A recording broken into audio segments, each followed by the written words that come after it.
મિત્રો દીપેશ્વરી જ્યોતિષમાં આપનું હાર્દિક સ્વાગત। આજે આપણે મળી રહ્યા છીએ ભાગ 2 તુલા રાશિથી લગી અને મીન રાશિ સુધીના જાતકોનું મંગળ રાશિ પરિભ્રમણ નો બીજો ભાગ આપણે જોઈ રહીશું। મિત્રો મંગળદેવ પોતાની કન્યા રાશિ છોડી અને તુલા રાશિમાં પરિભ્રમણ કરવા આજે જઈ રહ્યા છે। 13/9/2025 થી 45 દિવસનો સમયગાળો આપના માટે કેવો રહેશે? તુલા રાશિથી લગીને મીન રાશિના જાતકોને આ સમયગાળો કેવો રહેશે? કયા નાના મોટા ઉપાયો કરવાથી આપના જીવનમાં સુંદરતા પ્રાપ્ત થાય? કયા બાબતના નિર્ણયો ન લેવા, ખોટા નિર્ણયો લેવાથી પણ તમારા ઘરમાં તકલીફ ઊભી ના થાય, તમારા મન ઉપર તકલીફ ના થાય તેની પણ કાળજી લેવી। કયા પ્રકારનું દાન, કયા પ્રકારનું પુણ્ય કરવાથી તમારા કાર્યોમાં શુભતા પ્રાપ્ત થાય તેની મિત્રો આપણે વિશેષમાં ચર્ચા કરીશું। મંગળ આવેગ, ઉત્સાહ, ક્રોધ, બ્લડ સંબંધિત રોગો, પડવું, વાગવું, આગ, અકસ્માત આ મંગળની બાબતો કરાય। તો મિત્રો જેની કુંડલીમાં મંગળ સારા તેના માટે સારા, જેની કુંડલીમાં મંગળ અસ્તના, નીચના કે શત્રુ ક્ષેત્રી હોય તે જાતકો દબાઈને જીવવાવાળા હોય છે। તો આ સમયગાળામાં મંગળનું રાશિ પરિભ્રમણ તુલા રાશિથી લગી અને મીન રાશિના જાતકો સુધી કેવું રહેશે તેની આપણે ચર્ચા કરીશું। મિત્રો વાત કરીએ તુલા રાશિને। તુલા રાશિના જાતકોને આજે લગ્નમાંથી પરિભ્રમણ કરતા મંગળદેવ, મિત્રો મંગળદેવ ઉપર ગુરુદેવની પણ દ્રષ્ટિ રહેવાની અને મંગળદેવ પર નવમી દ્રષ્ટિ રાહુદેવની પણ રહેવાની। તો આ મંગળદેવનો સમયગાળો આપના માટે વિશેષ પ્રકારનો રહેવાનો, માટે તમે તમારા ક્રોધ ઉપર કંટ્રોલ રાખજો। વગર વિચારેલા કાર્યો કરવા નહીં। હું કરું છું તેમ તમારા મનમાં અહંકાર ના આવવો જોઈએ। જો અહંકાર આવ્યો તો રાહુદેવનું કેરેક્ટર ચાલુ થશે। માટે તુલા રાશિના જાતકોએ આ સમયગાળા દરમિયાન દરેક કાર્યોમાં શુભતા પ્રાપ્ત થાય। મંગળદેવની 4 દ્રષ્ટિ લગ્નમાં બેસી અને ચોથી દ્રષ્ટિ તમારા મકર રાશિમાં ઊંચની દ્રષ્ટિ નાખે છે। મકાન સુખ, વાહન સુખની બાબતોમાં સફળતા પ્રાપ્ત કરે, માતાના સાથ ને સહકાર મળે। 7મી દ્રષ્ટિ તમારા પત્ની સ્થાન ઉપર નાખે, પત્નીથી તમને લાભ, પાર્ટનરશિપના ધંધામાં લાભ, નવા કોઈ પાર્ટનર લાગતા ધંધા કરવા ત્યાં પણ તમારી સફળતા મળે। 8મી દ્રષ્ટિ તમારા અષ્ટમ સ્થાને નાખવાના કારણે જે જાતકો વિલ, વારસો, પ્રોપર્ટી, જમીન દલીલના કાર્યો કરવા હોય ત્યાં પણ તમને સફળતા પાવે। પણ મિત્રો 19 ઓક્ટોબર પછી ગુરુદેવની દ્રષ્ટિમાંથી મંગળદેવ નીકળે અને રાહુદેવનું કેરેક્ટર ચાલુ થાય। તો આ સમયગાળામાં તમારા કંટ્રોલ ઉપર કાબુ રાખવો, કોઈ પણ કાર્ય વગર વિચારે ન કરવા, એવા કોઈ ખોટા નિર્ણયો ન લેવા જેના કારણે પાછળથી પસ્તાવો થાય। તુલા રાશિના જાતકોએ પતિ પત્ની વચ્ચે પણ નાની મોટી બાબતો અને ગુરુ કલેશ ના થાય તેની પણ કાળજી લેવી। આ સમય દરમિયાન પાર્ટનરશિપના ધંધા જે જાતકો કરવા માંગતા હોય તો જો વિચારના કાર્યો કરવા। નોકરીમાં તમારી પદોન્નતિ થાય, નોકરીમાં તમારા કોમ્પિટિટરો તમારી ઉપર હરીફાઈ બને છતાં પણ જીત તમારી જ થાય। તો તુલા રાશિના જાતકોએ આ સમય દરમિયાન મસૂરની દાળ દર મંગળવારે કોઈ ભિક્ષુકને દાનમાં આપી અને હનુમાનજીના ચરણ સ્પર્શ કરવા, હનુમાનજીને પકડવાના। આ 45 દિવસનો ગાળો આપના માટે શુભ અને અનુકૂળતા વાળો બનાવવો હોય તો માત્ર ને માત્ર હનુમાનજી આપના માટે શુભ રહેશે। તો હનુમાન ચાલીસાના નિત્ય દિન તમે 3 પાઠ કરો, હનુમાન ચાલીસાના પાઠ કરો। દર શનિવારે હનુમાનજીના મંદિરે જવું, દર મંગળવારે હનુમાનજીના મંદિરે કરી 3 પ્રદક્ષિણા કરો અને આ સમયગાળામાં સુંદરતા પ્રાપ્ત કરો। મિત્રો હવે વાત કરીશું આપણે વૃશ્ચિક રાશિની। તો વૃશ્ચિક રાશિના જાતકોને 12મા સ્થાને મંગળદેવનું પરિભ્રમણ। મિત્રો મંગળદેવ 12મા સ્થાને હોવા એ થોડીક બાબતોમાં વિચારવા જેવું, પણ મંગળદેવની દ્રષ્ટિ પરાક્રમ સ્થાને નાખે છે અને મંગળદેવ 6ઠ્ઠા સ્થાને પણ દ્રષ્ટિ નાખે અને 7મા સ્થાને નાખે છે। તમારા પરાક્રમમાં બુદ્ધિ થવાની, પણ મનની અંદર કંઈક બાબતોમાં ચિંતા ઊભી થવાની, બહારથી કંઈક અલગ ને અંદરથી કંઈક અલગ, આવું તમારું વાતાવરણ થાય। તો વૃશ્ચિક રાશિના જાતકોએ તમારા પરાક્રમમાં બુદ્ધિ થાય અને નોકરી ધંધાની અંદર પણ કાર્ય કરજો। જે જાતકો વિદેશ જવા માંગતા હોય તેવા જાતકો આ સમયગાળામાં ફાઇલ મૂકી હોય તો મૂકી શકાય અને વિદેશ જવું હોય તો પણ સારું। પતિ પત્ની વચ્ચે પણ વાતાવરણ સારું, પત્નીનો સાથ ને સહકાર મળી રહે।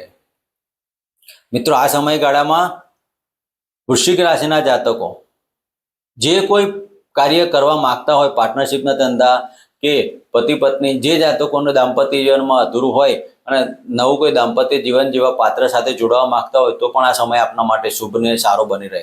તો વૃશ્ચિક રાશિના જાતકોએ 19 ઓક્ટોબર પછીના સમયગાળામાં થોડુંક સાચવવું, માનસિક ચિંતાઓ, પડવું વાગવું, આગ અને અકસ્માતની બાબતોમાં સાચવવું. મંગળદેવનું 12મું હોમું અને ચોથી દ્રષ્ટિ તમારા પરાક્રમ, ખોટા નિર્ણયો ના લેવાય અને પાડોશી મિત્રો સાથે પણ સાચવવું. નાના માય બહેનો સાથ ને સહકાર મળી રહે તેવા કાર્યો કરવા. તો મિત્રો, મંગળનું વૃશ્ચિક રાશિ માટે હનુમાનજીની આરાધના ઉપાસના કરો અને આ સમયગાળો પસાર કરો. મિત્રો, વાત કરીશું ધન રાશિની.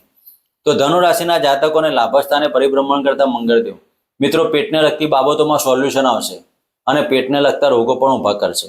હાઇપર એસિડિટી, આ બાબતોમાં તમારે સાચવવું. મંગળદેવની ચોથી દ્રષ્ટિ તમારા વાણી પર પડશે, તો મંગળદેવ વાણી પર થોડીક બાબતોમાં તમારે બોલવામાં સાચવવું. મનમાં ઉગ્રતાથી નહીં બોલવું. તમે બોલવા જાઓ, સાચું ને બોલાઈ જાય ખોટું, તેવું પણ ના બને. તો આ સમયગાળા દરમિયાન ધન રાશિના જાતકોએ થોડીક બાબતોમાં ધ્યાન રાખવું. સંતાન તરફથી અને સંતાનથી તમને લાભ અપાવે. સાથે સાથે નોકરી તમારે કરવી હોય તો નોકરીમાં પણ પદોન્નતિ થાય. આકસ્મિક તમને નોકરીનો ચાન્સ મળે, નોકરીમાં તમને સરકારી નોકરી અથવા તો સરકારથી અંડરગ્રાઉન્ડની નોકરી પણ તમને મળી રહે. મિત્રો, આ ધન રાશિના જાતકોએ આ સમયગાળા દરમિયાન ખૂબ જ લાભ મળવાની બાબતો થાય. આ જે જાતકો શેર સટ્ટા લોટરીમાં જોડાયેલા હોય તેવા જાતકોને આકસ્મિક ધન લાભ થાય. પણ 19 ઓક્ટોબર પછી આ બધી બાબતોમાં તમારે સાચવવું. પેટને લગતા ઓપરેશનની બાબતો પણ ધ્યાન રાખવું અને છુપા શત્રુઓ તમારું કશું બગાડી ના શકે, પણ છતાં છુપા શત્રુઓ તમારો પ્રહાર પણ કરવાના. માટે કોઈ પણ કાર્ય કરતા પહેલા જો વિચારને કરવું અને હનુમાન ચાલીસાના પાઠ પ્રતિદિન કર્યા કરો. કાળા કૂતરાના દૂધને રોટલી અર્પણ કરો. મિત્રો, આ સમયગાળો શુભ હોવાના કારણે અનુકૂળ રાખવા માટે હનુમાનજી આપના શુભ ફળદાયી પ્રાપ્ત થશે. વાત કરીએ મકર રાશિની. તો મકર રાશિના જાતકોને દશમ સ્થાને પરિભ્રમણ કરતા મંગળદેવ મિત્રો લગ્નો પર દ્રષ્ટિ કરશે, એટલે તમારા મનની અંદર અને આનંદ અને ઉમંગ અને જોશ એક પેદા થવાનો. મંગળદેવ બ્લડના કારક છે. હૃદયમાં હાઈ બીપીની બાબતો થોડીક વિચારવાની. જે જાતકો હૃદયના રોગોથી પીડાતા હોય તેવા જાતકોએ ધ્યાન રાખવાનું. પણ આ સમયગાળા દરમિયાન ગુરુદેવની દ્રષ્ટિમાં પણ મંગળદેવ છે અને રાહુદેવની દ્રષ્ટિમાં પણ મંગળદેવ છે. તો આ સમયગાળા દરમિયાન તમારા પ્લસ પોઈન્ટ એ રહેશે કે રાજકીય ક્ષેત્રે જોડાવું હોય, પોલીસ ખાતામાં જે જાતકો નોકરી કરે તેને પદોન્નતિ થાય. મનની અંદર ક્રોધ સાચવવાનો અને સંતાનથી તમને લાભ થાય. જે જાતકો શેરના ઘણા ટાઈમથી રોકાયેલા હોય નાણાં, તો શેરમાં ઇન્ફ્રાસ્ટ્રક્ચર વાળા જે શેરો હોય તેમાં તમને લાભ થવાની બાબતો બની શકે. મિત્રો, મકર રાશિના જાતકોએ પતિ પત્ની વચ્ચે સુમેળભર્યું વાતાવરણ બની રહેવાનું. પાર્ટનરશિપના ધંધા પણ સારા. વિદેશ જવા માટે પણ આ સમયગાળો સારો છે. આ આકસ્મિક ધનલાભની બાબતો પણ બની શકે. આવકમાં વધારો થાય. પણ મન ઉપર 19 તારીખ પછી સાચવવું. મિત્રો, 19 ઓક્ટોબર પછી રાહુદેવ પોતાનું કેરેક્ટર આપવાના. તો આ સમયગાળા દરમિયાન તમને ટાઇફોઇડ કે જોન્ડિસ જેવી બાબતો ના બને તેની તમારે કાળજી લેવી. આ સમયગાળા દરમિયાન મકર રાશિના જાતકોએ શનિદેવની આરાધના કરી, હનુમાન ચાલીસાના પાઠ કરવા. મિત્રો, વાત કરીશું કુંભ રાશિની. તો કુંભ રાશિના જાતકોને ભાગ્યસ્થાને પરિભ્રમણ કરતા મંગળદેવ મિત્રો 19 ઓક્ટોબર સુધી મંગળદેવની દ્રષ્ટિ પણ મંગળ ઉપર રહેવાની, ગુરુદેવની, અને રાહુદેવની દ્રષ્ટિ પણ રહેવાની, 9મી દ્રષ્ટિ. તો આ સમય દરમિયાન આવક થાય તો જ આવક થાય, કેમ કે ચોથી દ્રષ્ટિ તમારા વ્યય સ્થાને નાખે છે. જે જાતકો વિદેશમાં જવું હોય તો વિદેશમાં કાર્યો કરી શકે. પણ કુંભ રાશિના જાતકોએ પ્રવાસ અને પર્યટનોમાં ધાર્મિક કાર્યો પાછળ ખર્ચ કરી નાખવો તો બીજી કોઈ મુશ્કેલી ના આવે. માટે કુંભ રાશિના જાતકોએ આ સમય દરમિયાન ધાર્મિક કાર્યો કરવા અથવા ધાર્મિક કાર્ય પાછળ ખર્ચ કરવા અથવા ધાર્મિક પ્રવાસો કરવા, આ બાબતો બની શકે. બીજા નંબર કે જ્યારે પરાક્રમ સ્થાને દ્રષ્ટિ કરતા હોય મંગળદેવ 7મી દ્રષ્ટિ, તો તમારા નાના ભાઈ બહેનો સાથે સુમેળભર્યું વાતાવરણ બની રહે તેવું પણ કાર્યો કરવા. નાના ભાઈ બહેનના આશીર્વાદ આપના માટે પૂર્ણતા પ્રાપ્ત કરશે. પાડોશી મિત્રો સાથે સાથ ને સહકાર બની રહે. આપે કરેલા પરાક્રમો વધારે. ધંધાકીય ત્યાં પરાક્રમો ધંધા પણ મોટો લાભ થાય. સાથે સાથે તમારા માતાની તબિયતમાં થોડી કાળજી લેવી. માતાની તબિયત ના બગડે તેને કાળજી લેવી. મકાન સુખ, વાહન સુખની બાબતોમાં હમણાં વિચારો કરવા, પણ આગળ નહીં વધારવા. તો કુંભ રાશિના જાતકો આ સમય દરમિયાન લાભ લેવા માટે હનુમાનજીની આરાધના જે કરવી અને ઓમ નમો હનુમંત ભયભંજનાયમ શુગમ કુરુમ ફટ સ્વાહાના મંત્ર કરવા. મિત્રો, વાત કરીશું મીન રાશિની. તો મીન રાશિના જાતકોને અષ્ટમ સ્થાને પરિભ્રમણ કરતા મંગળદેવ મિત્રો, મીન રાશિના જાતકોએ પેટને લગતા રોગોથી સાચવો, કારણ કે ચોથી દ્રષ્ટિ તમારા લાભસ્થાને લાભ અપાવે. જે જાતકો ગોલ્ડના કાર્યો કરતા હોય, ગોલ્ડમાં ઇન્વેસ્ટમેન્ટ કરતા હોય તેવા જાતકોને લાભ અપાવે. વાણી પર કંટ્રોલ રાખો, અને નાના ભાઈ બહેનોથી તમને કંઈક તકલીફો હોય તો આજના સમયમાં બહાર આવે. તો મીન રાશિના જાતકોએ નાના ભાઈ બહેનો સાથે વાદ વિવાદ ન કરવા, પોતાની વાણી પર સંયમ રાખવો, નેગેટિવિટી છોડી પોઝિટિવમાં આવવો. મીન રાશિના જાતકોએ પડવા વાગવાના યોગ, ખાવા પીવામાં કાળજી લેવી, ઓપરેશન, કમરથી નીચેના ભાગમાં ઓપરેશનના યોગો પણ બની શકે. અને મંગળદેવ જ્યારે આવા ઓપરેશન કરાવે ત્યારે ગુપ્તતા જાળવવી. મિત્રો, મંગળદેવનું કામ સર્જિકલનું આવે. રાહુદેવની દ્રષ્ટિમાં મંગળ છે, તો ઓપરેશનના યોગો પણ નજીકમાં આવી રહ્યા છે. તો મીન રાશિના જાતકોએ ખૂબ જ કાળજી લેવી. હનુમાન ચાલીસાના પાઠ અને કાળા કૂતરને દૂધને રોટલી ખવડાવવાની ચાલુ કરી જ દેવી, કારણ કે મંગળદેવ જ્યારે રાહુદેવની દ્રષ્ટિમાં આવશે ત્યારે આ કાર્યો બનવાના. તમારા અબજસ અને માન કીર્તિમાં ક્યાંક તકલીફ ન થાય તેની કાળજી લેવી. તો મિત્રો, આ મંગળદેવનું રાશિ ભ્રમણ આ રીતે બનશે.